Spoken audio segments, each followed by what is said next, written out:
Okay, so this vlog is super raw because I wasn't going to film this, but then I figured why not? We can see how my sourdough journey progresses. So I created this starter and fed it for about 10 days before I actually used it. To me, it looked pretty active because it was bubbling and it had doubled in size, so I was like, okay, let's make bread. Here, I was worried that the water might be a little too hot because it was steaming and nobody else's water was steaming in their videos, but it was too late, I just went for it. The recipe I'm using is from a creator called Days of K. Their name's Kayla too, so I was like, I have to try it. This recipe is slightly different from the other ones I've seen because it uses a whole cup of starter and 4 cups of bread flour. I figured this would work better for me because my starter isn't very mature yet. And so in my mind, I was like, more starter, more rise. But this is where things started to go downhill. Obviously, right? I should have took that as a sign. I poured the bread flour in and started to get worried. It was looking thick. But all the gurus said just to trust the process. It's a dough, so it's gonna look thick at first, and then the more that you knead it, it'll start to look more like dough. So I'm kneading it and I'm trusting the process. But right now I've got this big dough ball. It's looking like dough, but it's a little bit dry, it's a little bit dense, and I'm not quite sure what to do. So I added like the tiniest drop of water, just a little bit, because I really didn't want to go too far off the original recipe, because measurements in baking are the most important part. But honestly, this dough ball was really starting to stress me out, so I kept adding like a little bit more water here and there, which made it even more sticky. And so I didn't know if that was a good or a bad thing, but I could stretch it a little bit. So I was like, bet, this is what they mean by stretch and folds. So this is what I was left with after all that. It looked a little wonky, but I was like, I'm still gonna trust the process. So I covered it with a damp cloth and let it sit for 10 minutes. I'm not quite sure what this step does, to be honest with you. I think it's called a bench rest, but I went with it. And then I fed my starter another time and then set it aside on the counter. I'm trying so hard to keep it fed because it did start to smell like paint around day 3. Which apparently is a sign that it's underfed, so we're making sure it doesn't go hungry. After 10 minutes, I did my first round of stretch and folds, but look how dense this dough was. Watching it back, this is where I should have known I should have added a little bit more water at least. Because after I did all this, I rewatched the recipe TikToks and their dough was so soft and fluffy looking. I kept going though, I had to see it through. So I rotated the dough about a quarter of the way each time, did my little stretch and fold, and then let it rest again for 10 minutes and came back and did another set of stretch and folds. This is what my dough was looking like after the first round. Kind of dense, but still cute. And this is what she looked like after all the rounds of stretch and folds. I let it sit on the counter for about 6 hours and then I shaped it. This is probably the most therapeutic part of the whole process. It was like playing in Play-Doh. And it's basically the step where you just make it look like actual bread. This is just a heads up. I made this sourdough on a whim. I didn't buy any of those expensive bread making items, so anything you see me using here is not regulation. So this is what my dough is looking like overnight. The recipe said to let it proof for 24 hours. But my problem is I don't think it's rising. And when I press it, look at this. I think it's gonna be dense. I have a feeling. I'm a little nervous. I'm tempted to leave it out here on the counter so that it can rise maybe in the warmth, because I know sourdough starter rises better when it's warm. But,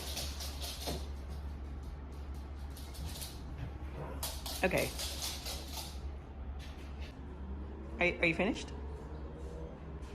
Are your zoomies finished? But yeah, I'm gonna leave this one on the counter. Hopefully it'll warm up a little bit. I'm gonna leave the plastic on top and then I'm gonna try to bake it a little bit later. But for now, I'm going to water my plants because my celery outside is wilting and it desperately needs some water.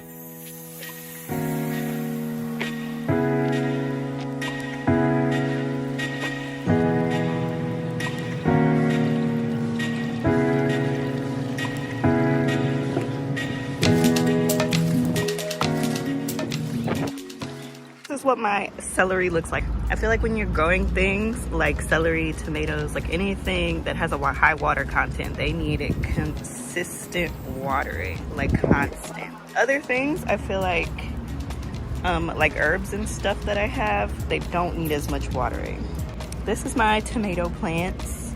It had 2 little tomatoes on it, but somebody got hungry.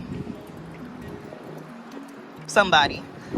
And decided they were going to eat them.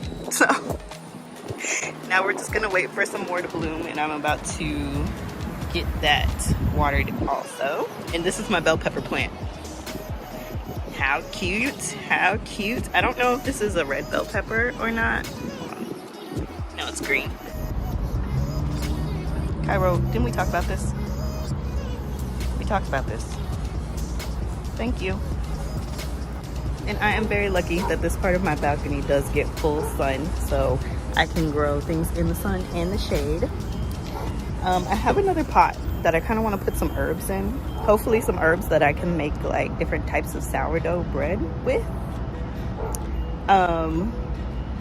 So I need to know what I should get, so give me some ideas. I have rosemary. I'm thinking like thyme. I'm not sure what else.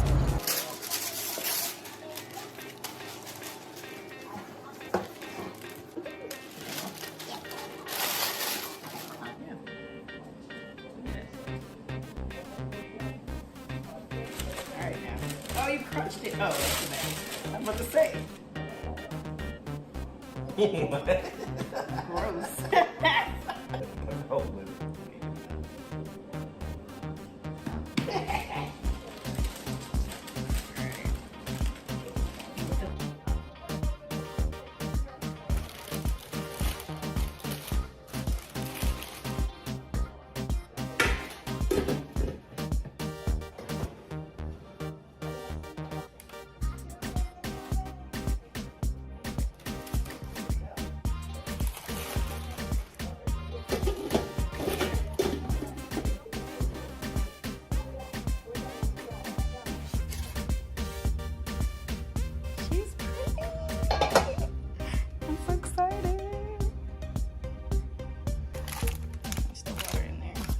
Backing up.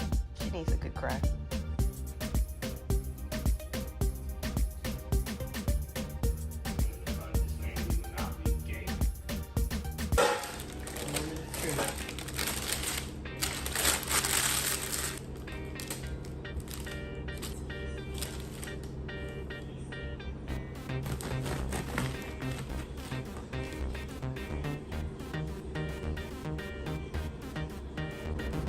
But she's cute and she smells good. So I already took off all my makeup for the day and then my skincare, so I'm a little shiny. But I just cut off an end piece and added some butter and some strawberry preserves to it. It's a little dense, but it's so tasty.